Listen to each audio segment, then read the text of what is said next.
Okay, so in this video, I'm going to explain my, pick. Now, I don't know if I showed this off in the last video, or the other videos.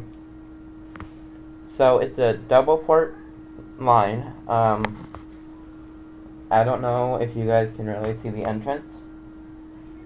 Now, this line goes directly into my heart. And no, I was not sedated when they put this in. I was awake.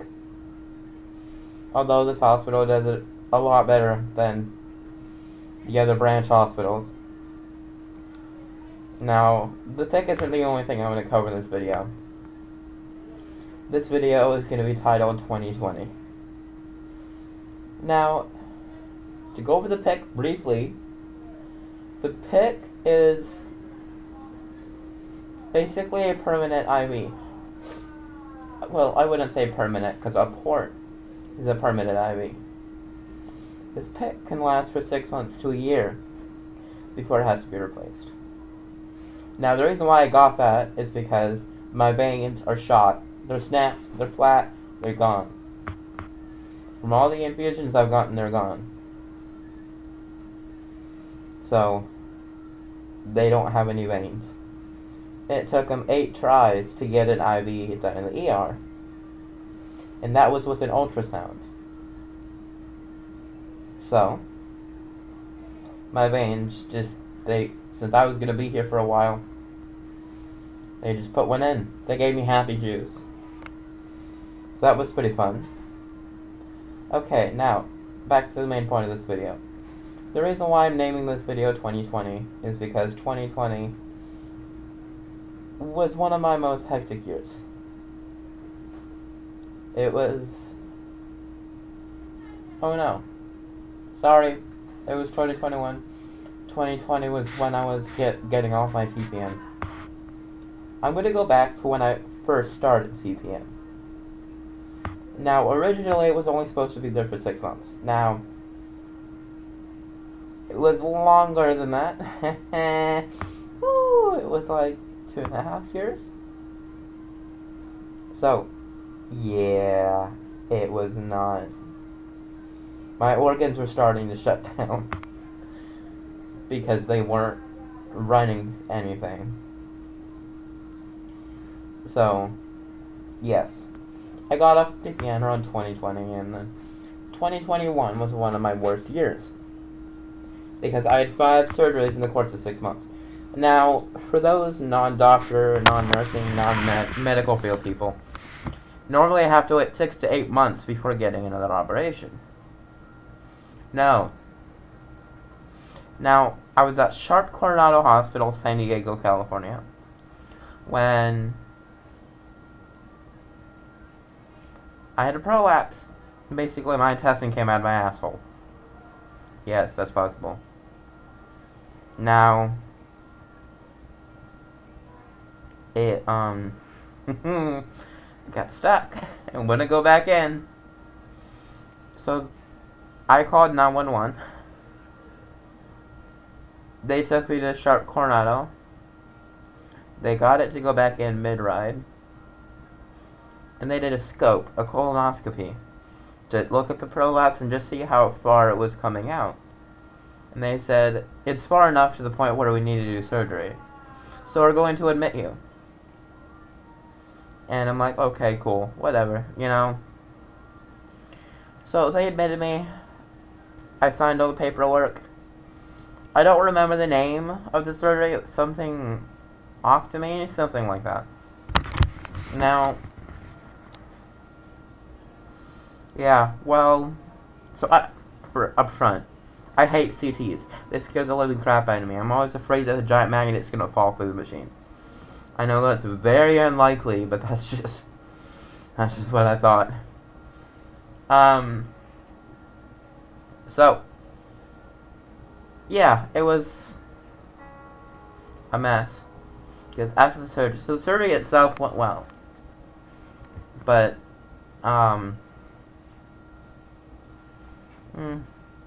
I started going septic.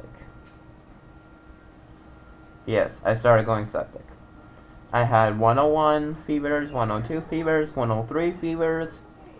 And they kept saying we need to do a CT scan. I kept refusing because I was hoping that the sepsis would go away like it usually does for me. Yeah, 3 days later, they came in and were like, what drugs do we need to give you for you to do this CT? I said 2 of Ativan and 50 of Benadryl and 2 of Versed. And they said, well, no, we're not doing the Versed. I'm like, okay, I guess we're not doing it. And they said, fine, 1 of Versed, 1 of Ativan, and 50 of Benadryl. I'm like, okay, fine, that's good. So they gave a lot to me. It was more than enough.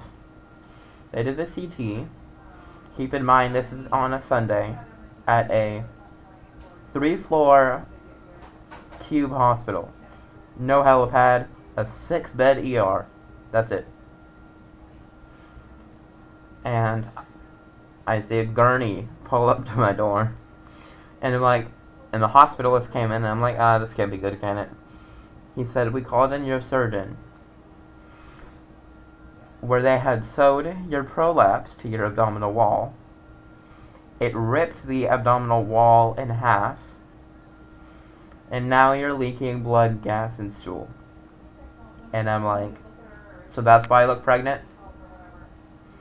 And I said, yeah, we're taking you to surgery. And they said, when was the last time you ate something? I'm like, yesterday. It's all good, yesterday. And they said, okay, cool, yeah, we'll take you. Yeah, no, I lied about that. Because if you say that you've eaten something that day, they're going to shove a tube up your nose, down your throat, and pump your stomach. I didn't want that. And I figured, oh, they got suction in the OR, it's fine, I'm good. It's all good, they got suction. So, they called my surgeon in. 45 minutes later, he came in, and they rolled me into the OR. And I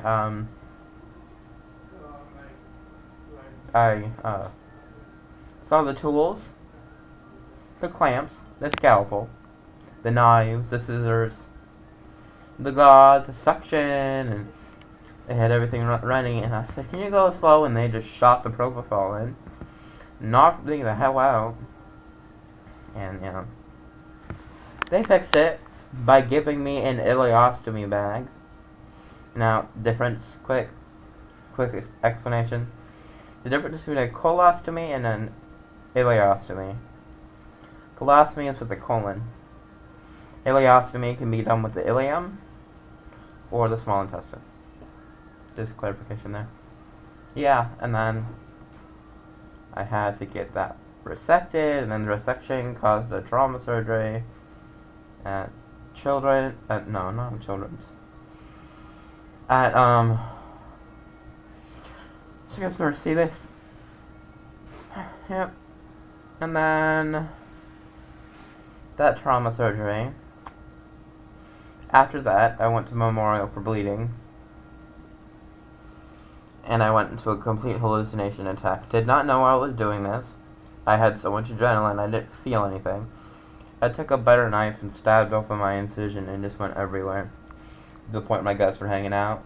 And then I took it out and I'm like, holy shit. So I pressed the call light, they called trauma, they took me to the OR and stapled me shut. Yeah, it was not. It's